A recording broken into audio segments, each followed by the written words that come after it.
Look up above your head, you can see that animal spotting guide. Now I can't guarantee we're going to see all the animals you see up there, but hey, I'll do my best at least to try and maybe find one or two. How does that sound? One or two good? No. Alright, if you're good, I'll find a third one. No worries, friends. Raise your hand if this is your first safari with us. Awesome, we're glad to have you. And all my friends returning, thank you for trusting me with your next safari. We're going to be heading in there very shortly. Just waiting for the clearance from the warden. We're going to actually start off right here in the Little Ituri Forest, though. Little Ituri Forest is known for some of Africa's most camouflaged animals.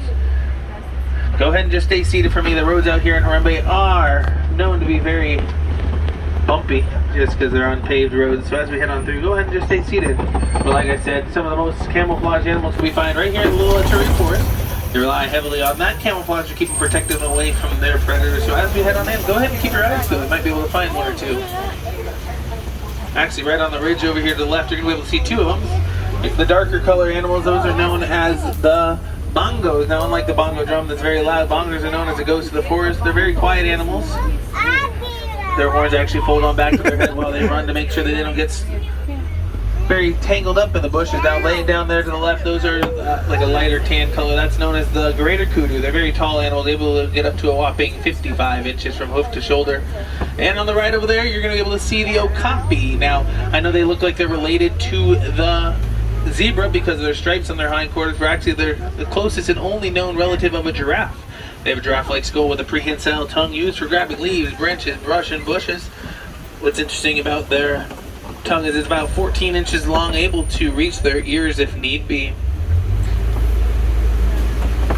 Now, they were recently discovered back in 1901 because before that they were seen to be a myth. All right.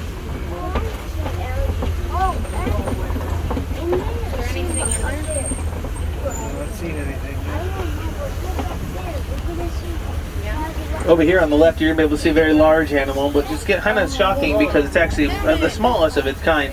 That right there is a black rhino, friends. Black rhinos are the smallest of the rhino species, able to weigh up to a whopping 3,000 pounds. They have a prehensile upper lip used for grabbing leaves, branches, brush, and bushes. Their horns are made out of keratin. Keratin is the same ingredient as both our fingernails and hair made out of. Now, scientists have proven there is no scientific or medicinal purposes or value to their horns, and the only known predator to a rhino is actually a human.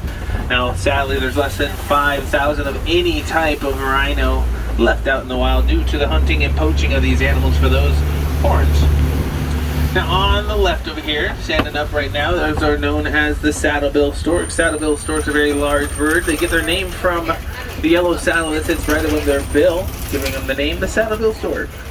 What's interesting about saddlebill storks, like I said, they're very large. They can actually get up to about 5 feet tall with a 9-foot wingspan, friends. Let's head out of the Ituri Forest and head right into the Safi River. Some of Africa's largest animals can be found out here near the river that live near water. So as we head on in, go ahead and keep your eyes peeled above and below. You might be able to find some. That sign did say pole pole, so as we head on through, we're going to go very slowly due to the fact that the Swahili word for pole pole is very slowly. Off to the right in the corner down there, there's some hippos. Now, don't worry if you didn't see them there for a moment. Go ahead and stay seated. We're going to head on in. Hippos are very large. They can weigh up to a whopping 5,000 pounds each. They'll eat about 80 pounds of grass a day, making them essentially nature's lawnmower. Over here on the left, you're going to be able to see a group of hippos there. Now, they can hold their breath for up to 8 minutes at a time, sleeping above and below water. Now, when they sleep below water, their brain's smart to help float onto the surface about every 8 minutes.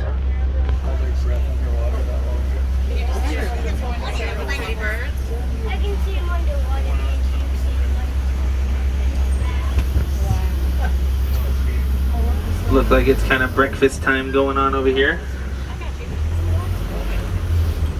Jumbo Warden. Now, hippos don't really swim too much. They actually just bounce off the floor down below, so take a good look at them over there. Now, what's interesting about the gray and white birds over here to the left you see swimming around, these are known as the pink-backed pelicans. Now, the pink-backed pelicans get their name from the pink color that emerges on their back during mating season. Their feathers start falling out, exposing that pink skin down below. Alright, so be sure to just stay seated up here, friends, because we're about to see some very large animals known as the Nile crocodiles. Now, crocodiles can weigh up to 500 to 1,000 pounds, be about 16 to 20 feet long. Just go ahead and stay seated there for me, friends. You gotta stay seated, thank you. No worries, everyone can see them in just a moment when we head over the bridge. About 16 to 20 feet long, have a bone-crushing jaw of about 2,000 to 3,000 pounds per square inch. They're also known as Africa's best parent. They'll actually roll around their baby's eggs right inside their mouth to help encourage them to hatch faster. Alright, we're going to head out of the Safi River and head right into the savannah. Some of Africa's largest, tallest, heaviest, and fastest animals can be found out here on the savannah, as well as some of the most iconic, so keep your eyes peeled as we head on in.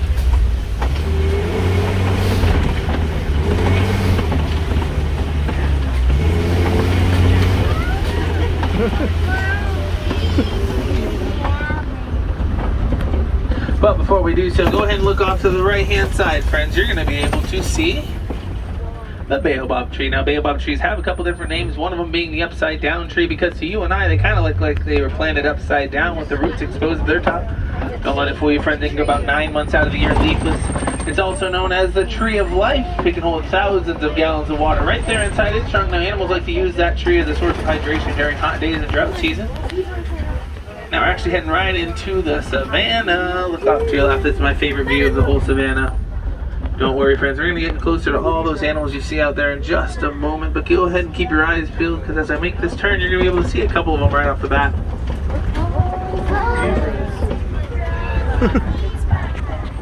Now right over here on the right hand side, you're going to be able to see some Hartman's mountain zebras. Hartman's mountain zebras are kind of like the middle size out of the 3 different types of zebras. That is because they actually have smaller hoofs than any other zebra, meant for walking on mountain ranges. Their stripes don't go completely underneath their body. They have they stop about 3/4 of the way down.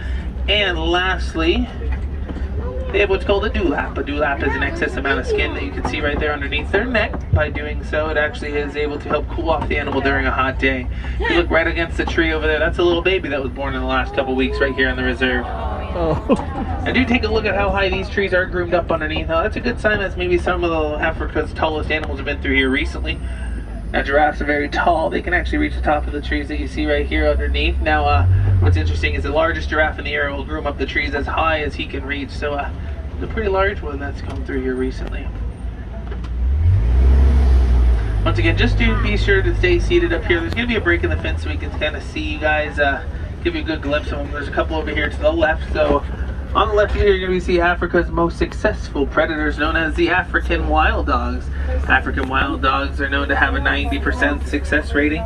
They're known to not stop running until their prey gives up due to exhaustion. They continuously run. Now, they're very family oriented. The lead runner of the pack is going to set the pace to run after their prey.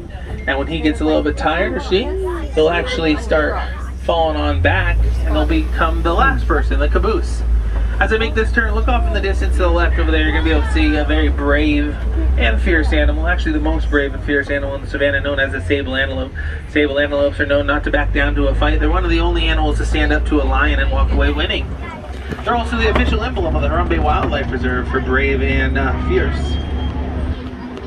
Now, friends, on the left over here, you're going to be able to see a very large termite mound. Now, termite mounds are a collection of dung, saliva, and mud, all held together with the blessed rains down in Africa, creating a concrete-like structure that animals like to use as a scratching post. If you look off to the right over here, you're going to get a good glimpse of that little baby that I was talking about. Once again, that little baby you see right there was born within the last couple of weeks right here in the reserve.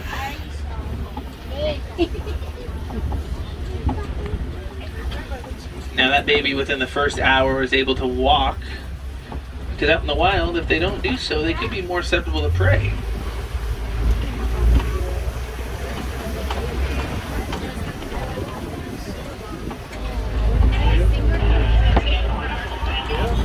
Now as I make this turn, go ahead and look right in between the trees over here. You're going to be able to see some a little herd of wildebeest. Now these are actually the white-bearded wildebeest. They're known as the largest of the migratory species, able to grow in herds of up to about 1.5 million, crossing over 500 to 1,000 miles each year on the savannah.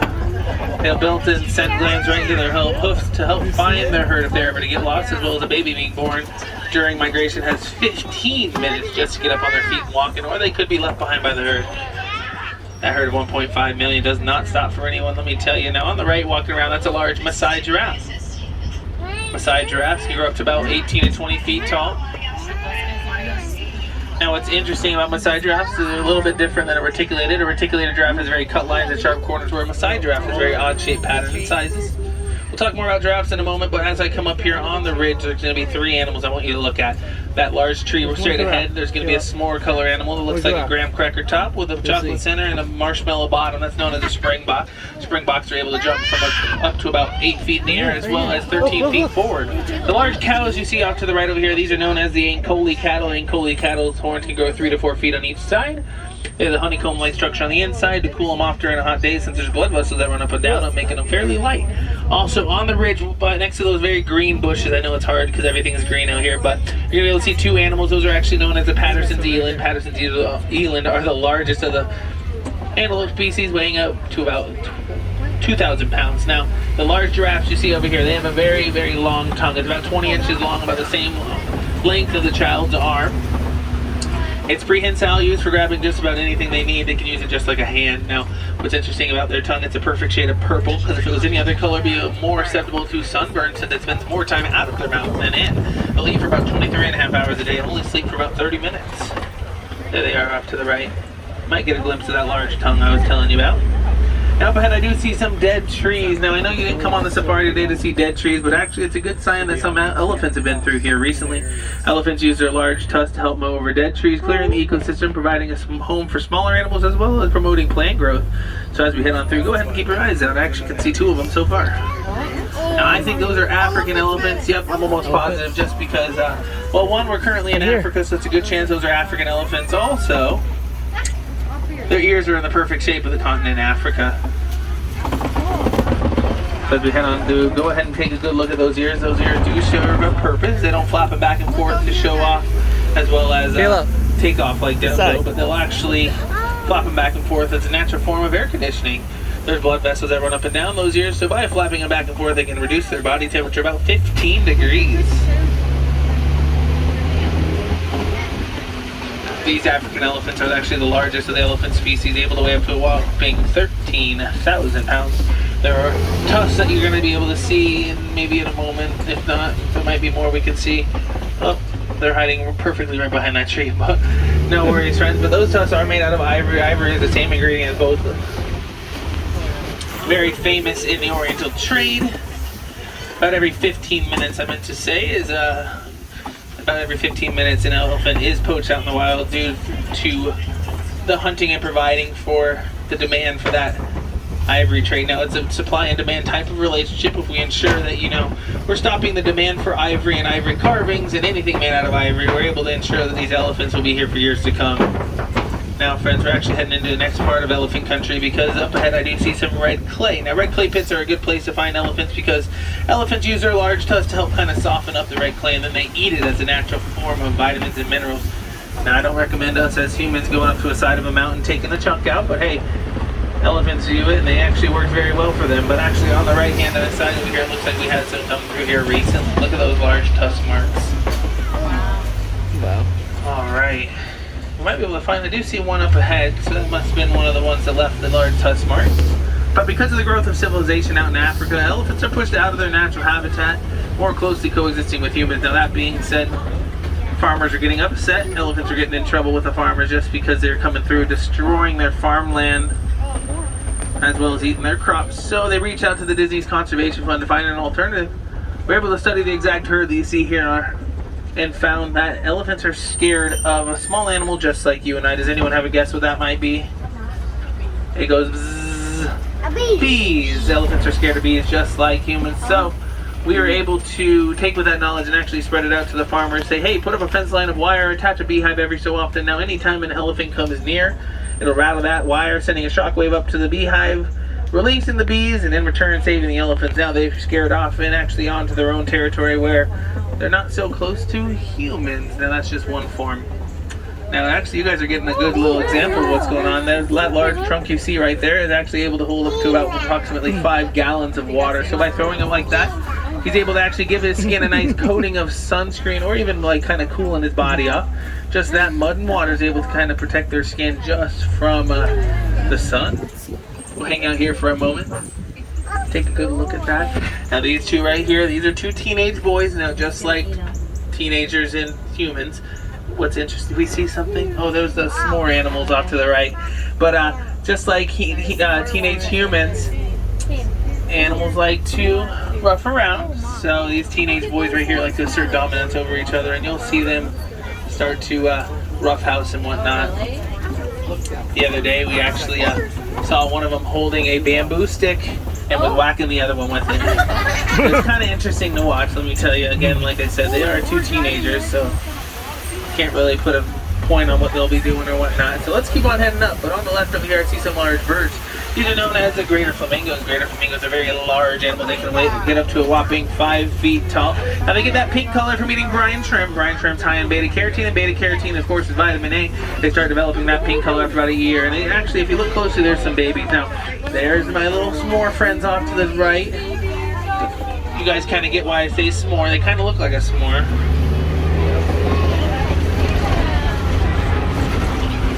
Alright, let's head into the next part of our safari up here. Now, as we head on close, go ahead and keep your eyes peeled. You might be able to find some very large animals.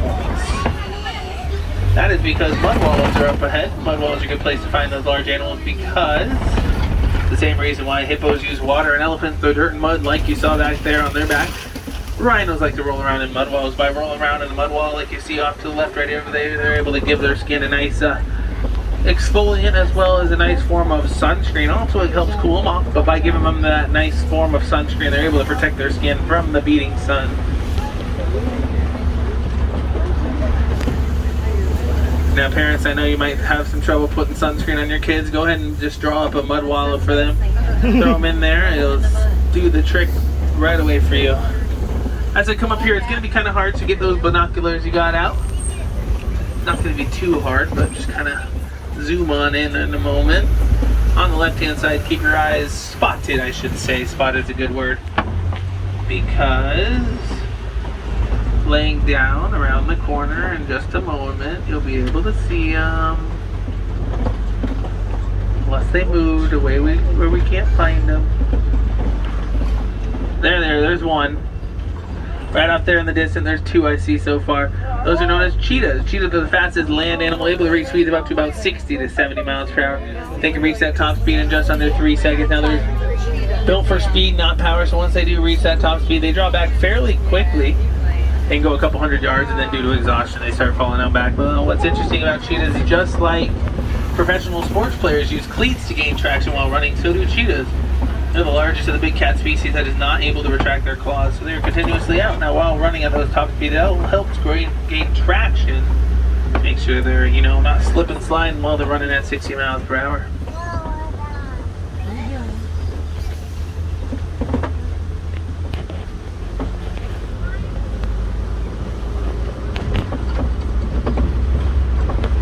All right. Up ahead, you might be able to see my favorite animal, so keep your eyes peeled. There he is, he's laying down. On the right over here, this is known as a bontebok. Bonteboks are known for having very purplish pelt. They were hunted almost to extinction. There's about 17 of them left in the wild before Disney's Conservation Fund. And farmers were able to study that exact herd of 17 and find that they don't know how to jump. So they put a fence around that group of 17, saving the species from extinction. Now there's about 3,000 to 4,000 of them lying on reserve, just like ours today.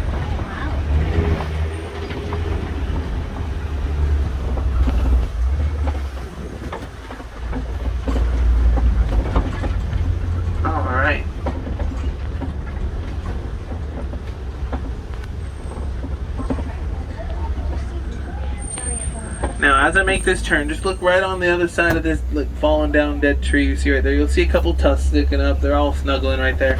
Those are warthogs. Warthogs have 2 sets of tusks. The top tusk is used for burrowing, where the bottom tusk is razor sharp to ward off predators. After they do burrow, they'll actually back into their burrow. It's a natural form of kind of being more intimidating to any predators.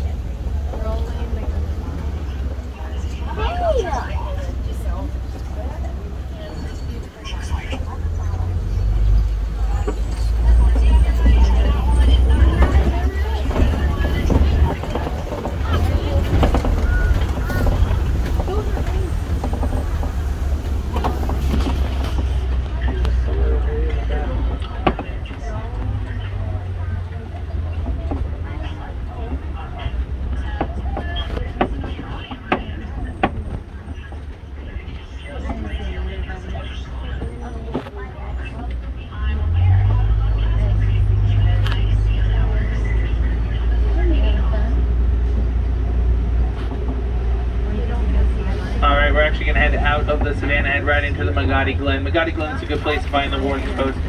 Now, the Warden's been working on new forms of conservation by basically more studying off of the and relying more heavily off of the domesticated animals instead of relying off the wild animals. We're ensuring that the animals are able to regain in population.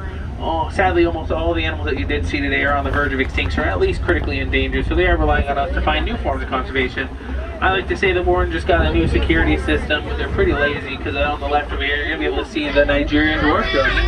Nigerian dwarf goats are known for having some of the sweetest milk of any other animal. Now, it's a good way by relying on pigs, chickens, goats, whatever they can to basically be more self-sufficient instead of relying off the wild animals for any of their needs. Now, it's that's just one form of conservation. Now, I know that none of us are really going to sit here and get goats to help out our conservation efforts, but actually there's a couple that I can give you as you leave today or even head back home. One of them is by relying off the reduce, reuse, recycle principle by reducing waste whenever possible, as well as reusing bottles and containers, and then recycling, ensuring what we do use doesn't get released out in the wild to harm the animals that you saw here today. Also by relying and supporting conservation efforts just like the Disney's Conservation Fund. By rounding up your purchases or donating even more, Disney will match dollar for dollar and penny for penny in any contributions made to the Disney Conservation Fund. With that fund, we'll actually continue our education and research of the animals that you saw here today to find new forms of conservation and tailor different types of conservation to keep those species specifically out of the wild. Out of the history books and in the wild for years to come. Now, friends, the last form is actually education. Education is known because you guys are able to come on our safari today. Now, there's about 36 of us on this trunk, a little bit more maybe. Now, if we all go around and say just one fact about an animal to your friends and family, we're able to further the research and, further our different forms of conservation, kind of getting the word out of these animals. Now, I would like to say that, it's not just all of us together, but it's not just one of us at a time. It is all of us together that works together to find new conservation efforts. So go out there and spread the knowledge, because you guys are all now safari guides of your own. So give it up for yourself. Great job, guys. Thank you. Well, of course, we're going to be heading out here shortly, friends. Hang tight. Now, you can see more animals just like ours today by heading over to Gorilla Falls. Gorilla Falls, you can get up close and personal with some okapi, some hippos, and some, of course, gorillas. Now, what's interesting about that as well is that you can see more of how we take care of these animals actually backstage by heading on Disney Plus. You can go backstage and see on the magic behind Disney's Animal Kingdom. You can see that we take care of over 35,000 animals. Has anyone actually watched that series yet? Magic behind Disney's Animal Kingdom. If you haven't, don't worry, go on Disney Plus, check it out. It's really amazing. You can see that the reserve that you were just on right now is over 110 acres, that these animals are free roaming, as well as we have about 94 acres just dedicated to growing for food just for these animals here on, as well as if you were to take the whole size of Magic Kingdom, and you can actually fit it inside the ride that you were just on, over 2.5 miles. And so it's kind of interesting because, we do carry that valor of being the biggest attraction at Walt Disney World high, because if you actually think about it, the more and more people we get through this ride, the more conservation efforts we're able to ensure, and now we're able to ensure these animals will be here for years to come. So with that knowledge, again, go out there and make a difference in the wild, because these animals are relying on us. So go ahead and, go and spread that word of knowledge to ensure that your favorite animal that you saw here is able to be here for years to come, friends.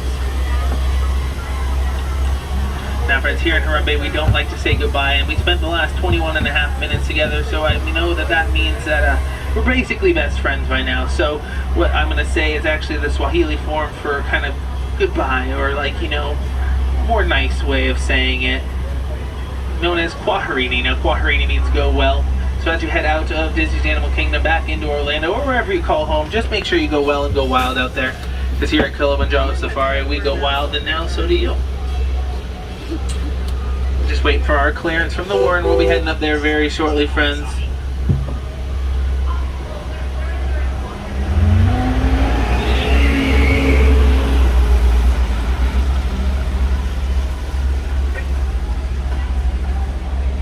Now, friends, if anyone had any questions about some of the animals you saw here today, go ahead and just come on up and see me after we, of course, park and disembark. Don't just do it right now. That would be very hard. I'd love to answer any questions. My window's always open. Literally, there's no window, so come up here, ask some questions.